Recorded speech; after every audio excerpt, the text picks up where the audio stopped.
வணக்கம் நண்பர்களே. இந்த தாக்குதலுக்கு பிறகு இந்தியா இந்த இண்டஸ் வாட்டர் டிடியை சஸ்பெண்ட் பண்ணாங்க. அதாவது தண்ணி தரமாட்டோம்னு அறிவிச்சாங்க. ஆனா அடுத்த நாளே இன்னொரு இடத்துல சொல்லாம கொள்ளாம தண்ணியை திறந்து விட்டாங்க. அதனால வெள்ளப்பெருக்கு ஏற்பட்டிருக்கு பாகிஸ்தான்ல. இதே மாதிரி இந்த தாக்குதல் நடந்த பிறகு ஐஎன்எஸ் விக்ராந்த் நம்மளோட போர்க்கப்பல் பாகிஸ்தான் கடலோர பகுதியை நோக்கி பயணிச்சது. ஆனா திருப்பி அங்க யூட்டன் போட்டு இப்ப பேசிக்கா உட்காந்துருச்சு. என்னதான் இந்தியா பிளான் வச்சிருக்காங்க? சோ பதிலடி கொடுக்க போறாங்களா இல்லையா, எப்படி கொடுக்க போறாங்க, முழு கேம் பிளான் என்ன அப்படின்னு பலவிதமான கேள்விகள் இருக்கு.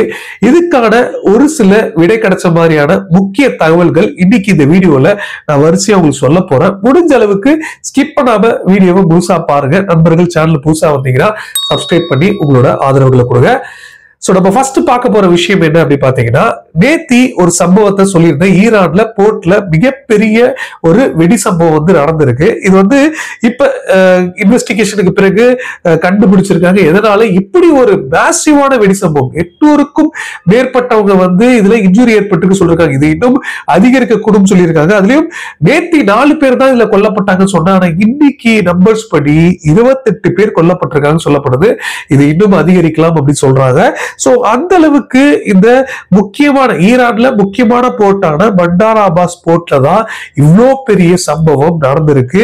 இப்ப வரைக்கும் முழுசா இந்த தீயை கட்டுப்படுத்த முடியல. ஒரு நாள் 24 மணி நேரம் ஆயிடுச்சு. இப்ப வரைக்கும் முழுசா கட்டுப்படுத்த முடியல. இதுக்கான காரணங்கள் என்ன சொல்றாங்க அப்படி பாத்தீங்கன்னா, இது ஒரு கண்டெய்னர்ல ரொம்ப முக்கியமா டேஞ்சரஸான ஒரு குட்ஸ் இருந்திருக்கு, அசாடஸான ஒரு விஷயமா இருந்திருக்கு. சோ இதுதான் முக்கியமான காரணம். கெமிக்கல் பிளாஸ்ட் தான் நடந்திருக்கு அப்படின்ற விஷயங்களை சொல்றாங்க. சோ இதனாலதான் இப்படி ஒரு சம்பவங்கள் ஏற்பட்டிருக்கு அப்படின்னு சொல்லிருக்காங்க.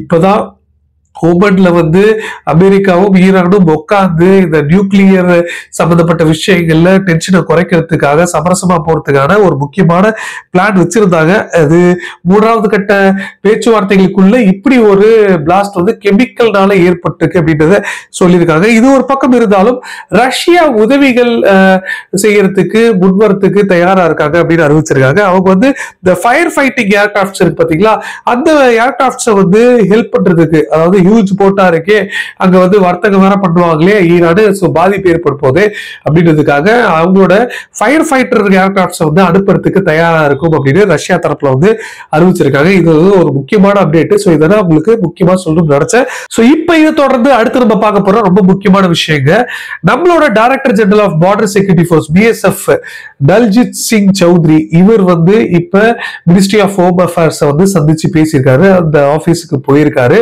ஒரு முக்கியமான ஒரு மீட்டிங் நடந்திருக்கு சொல்றாங்க. இது மட்டும் இல்ல, நம்மளோட முப்படை தளபதி CDS chief of army navy and air force general Anil சௌஹானும் இப்ப டிஃபென்ஸ் மினிஸ்டர் ராஜ்நாத் சிங் அவர்களோட இல்லத்துக்கு போய் ஒரு மீட்டிங் நடத்தி இருக்காரு அப்படின்னு சொல்லப்படுது.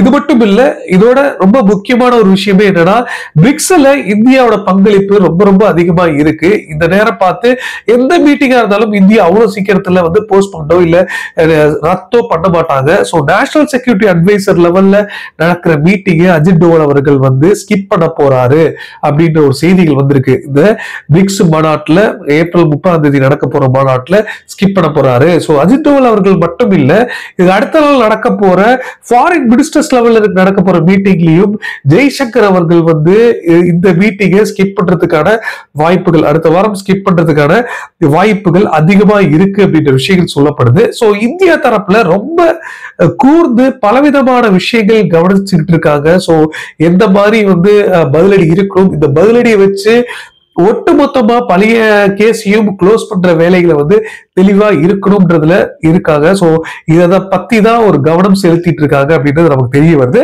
சோ அடுத்து என்ன, பாகிஸ்தான் பயங்கரமா டென்ஷன்ல இருக்காங்க. ஹை லெவல் மீட்டிங்ஸ் ஒரு பக்கம் இந்தியா தரப்புல நடத்திக்கிட்டு இருக்காங்க. சோ என்ன பண்ண போறாங்க, எந்த மாதிரியான விஷயங்களை அவங்களால பண்ண முடியும் அப்படின்னு நம்ம பார்த்துக்கிட்டு இருக்க நேரத்துல பாகிஸ்தானோட மினிஸ்டர் ஹனீஃப் அப்பாசி அப்படின்ற ஒரு மினிஸ்டர் என்ன சொல்றாருன்னா, இந்த மாதிரி எல்லாம் நீங்க பண்ணக்கூடாது, நாங்க சும்மா சாதாரண நாடு இல்ல, 130 நியூக்ளியர் ஆர்ம்டு வாரெட்ஸ் இன்னைக்கு இந்தியாவை நோக்கி தான் இருக்கு, இதை மறந்துடாதீங்க.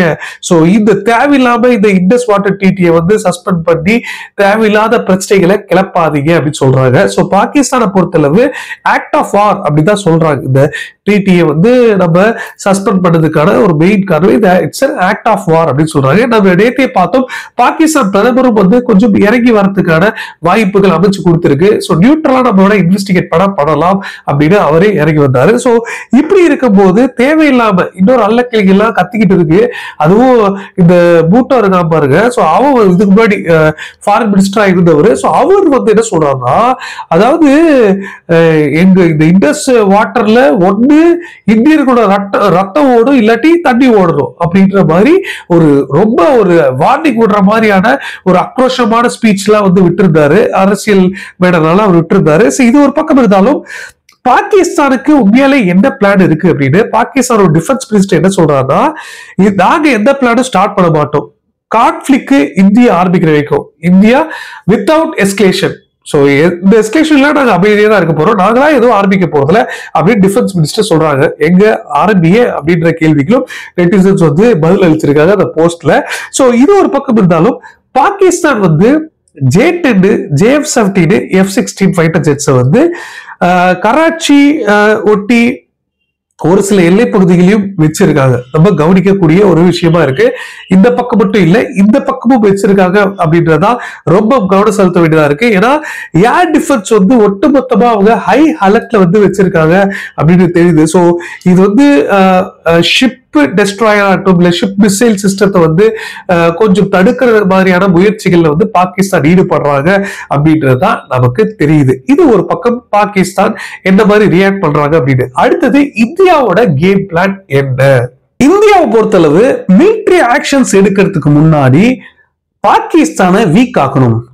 மக்கள் வந்து இப்ப இருக்க அரசாங்கத்து மேல இன்னும் வெறுப்புணர்வை வந்து கொண்டு வரணும். என்ன, அவங்களோட வாழ்வாதாரத்துல பாதிப்பு ஏற்பட்டதுன்னா உண்மையில அரசாங்கத்தை தான் பிளேம் பண்ண போறாங்க. சோ இந்த விஷயங்கள ரொம்ப தெளிவா இருக்காங்க. இந்த டைமிங் இருக்கு பாருங்க, இதுதான் டிலேவே பண்ணாம உடனே முடிவுகள் இந்தியா எடுத்திருக்காங்கன்னு சொல்லப்படுது. ஏன்னா இப்ப இந்த ராபி கிராப்ஸ் சொல்லுவாங்க பாத்தீங்களா, சோ இந்த சீசன்ல முக்கியமா இந்த வீட்டு பார்லி போன்ற நிறைய தானியங்களை வந்து இப்ப வந்து பயிரிட தொடங்குவாங்க.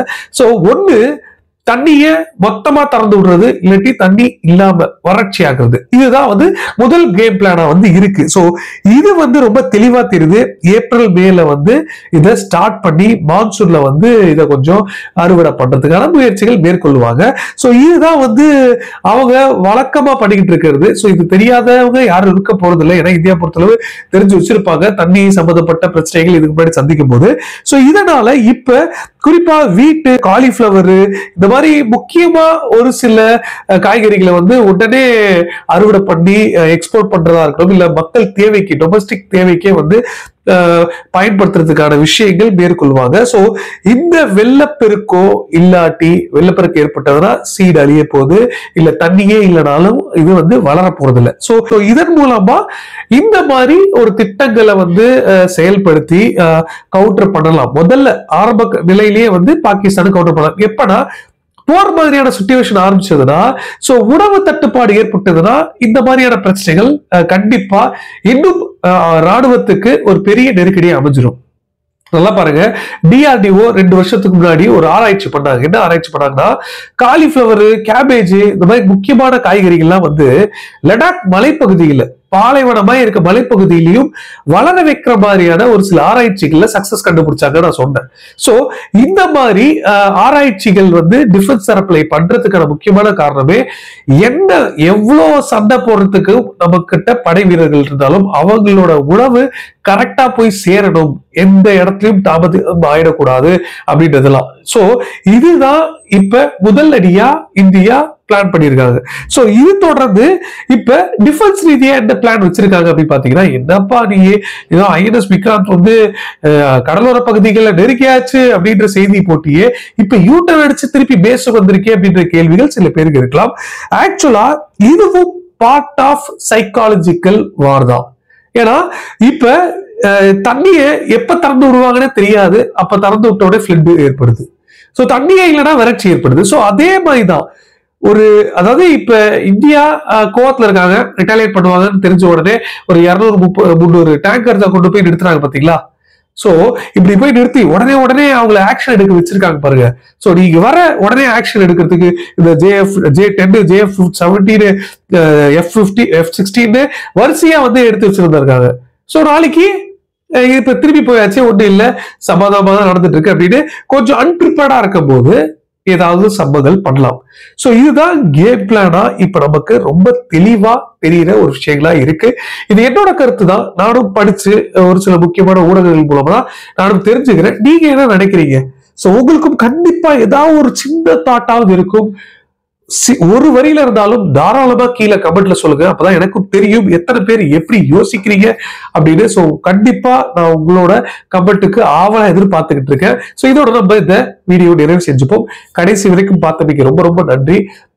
நாளைக்கு இன்னொரு வீடியோ சந்திப்போம். ஜெய்ஹிந்த், பாய்.